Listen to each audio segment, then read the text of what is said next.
Hey everyone, Mr. MC here. This is a guide for Laguna Seca with the Audi TT Cup. Let's get this started. For this race, we have racing medium tires and we are moving the brake balance all the way to the rear of the car, so +5. Your first braking point is just before you reach the 3 board. Brake hard for a short while and slowly ease off of the brakes.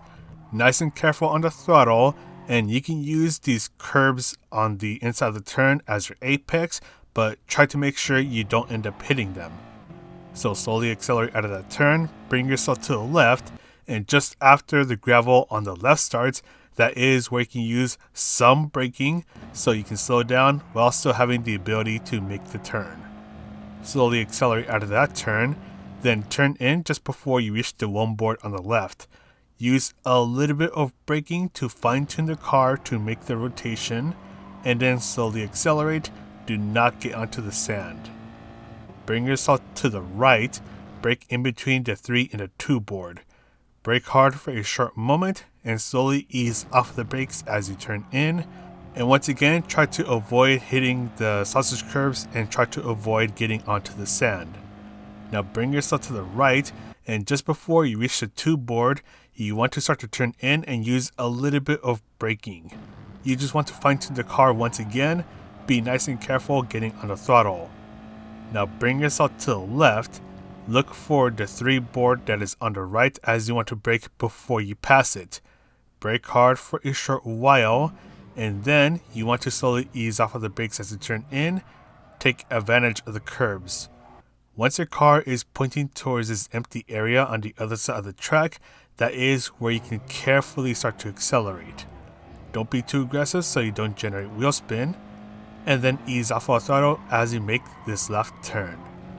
Bring yourself to the left side of the track, brake just as you reach the 2 board that is on the left, brake hard for a very short moment, quickly ease off of the brakes.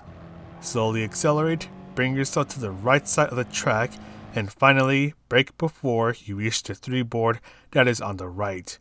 Brake hard for a short while, quickly ease off of the brakes as you turn in. Nice and careful on the throttle so you don't generate too much wheel spin, and you are good to go. That is all for the lap guide. Let's go ahead and take a look at the strategies. So before I show my daily race C clips, I need to tell you why you do not want to pit for this race at all. So this race that I'm showing was with Group 4 cars, so the pit duration that you will see in this race will apply to the daily race C as well. So this is why you do not want to pit at all. So I'm going in just for a tire change, and it's going to take an atrocious amount of time.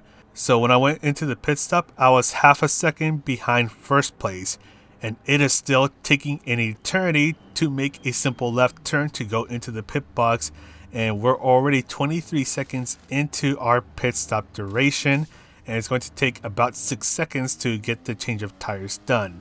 And in a moment, we're going to see how much time we lose and how far we are behind now, behind the leader, and we're going to find out that our pit loss is going to be 19 to 20 seconds. And that's going to apply to the daily race C as well, where your pit loss is going to be 19 to 20 seconds. So by pitting, you are basically throwing your race away, so don't pit. But anyways, let's take a look at this race. We are doing 13 laps at Laguna Seca. We have the racing medium tires available to us, and those are the only tires available to use, so there are no sort of tire requirements. The fuel is at ×2, and the tires are at ×6. With the tire wear at ×6, this is going to create a bit of an interesting situation. So here's the thing, the Audi TT Cup is still going to be the best car to use for this race. However, because of the tire wear, it is going to give the Audi TT Cup quite a few problems, especially towards the end of the race. So the question that you're going to need to ask yourself is, how good are you with your tire management? If you're good or decent with your tire management, then you can definitely run the TT Cup and just tire save all the way to the end of the race. However, if you are not good with tire management, then you're going to want to stay away from the Audi TT Cup and use a front engine rear wheel drive car or a mid engine rear wheel drive car. So for example, Windfire is using the Hyundai Genesis, which is really good on its tires, and I'm using the Porsche Cayman, which is also good on its tires. These are a couple of the alternatives that you can use instead of the Audi TT Cup. So if tire wear is definitely not one of your strong points, then these are at least two cars that you can think about using for this race. And if you're not good with tire saving and you end up using a front wheel drive car, then you're going to have a really bad time, as the tire will eventually make the car understeer onto the sand, and before you know it, you're going to end up building sandcastles. Also, do be careful when you go through the corkscrew, because it can be really easy to mess it up, and before you know it, you're going to find yourself losing control. So I just want to put that out there. Just try to be careful when you're going through the corkscrew. But anyways, let's skip on over to the last lap of the race. And yeah, the tire wear has been kicking in pretty hard for me because I decided to push a little bit too much in this car. So whenever you can, try to do a little bit of tire saving, mostly by driving a bit more gently and adjusting the brake balance when needed. In this case, I had the brake balance set to 1 to the rear for most of the turns. Whenever I pushed the corkscrew, I moved the brake balance to 0. With Windfire, he had the brake balance on the Hyundai Genesis set to 3 to the rear. And of course, for the Audi TT Cup, which I'll show in a bit, I had the brake balance set to 5 to the rear, so move that brake balance all the way to the rear of the car. And you just want to be careful when the tire wear is kicking in, as your car can get pretty understeery and it can react negatively if you start to push it a bit too much when it can't anymore. So the tire wear will often start to kick in at laps 7 to 9, depending on 1, the car that you are using, and 2, how you are driving it. So for example, with the Porsche Cayman, I think I had the tire wear start to kick in at around lap 8. And with the Audi TT Cup, I had the tire wear start to kick in at around lap 7. So this is where the tire management is going to be very important, because you want to try to make sure that your tires can last the entire race without it giving you too many problems. So for example, with the Audi TT Cup, you want to try to be a little easier on the brakes, a little easier on the steering, and a little easier on the throttle. And in some turns, I think this last turn is one of them, you can even go up into a higher gear to try to prevent the wheel spin from happening, so you can once again save a little bit of the tire life.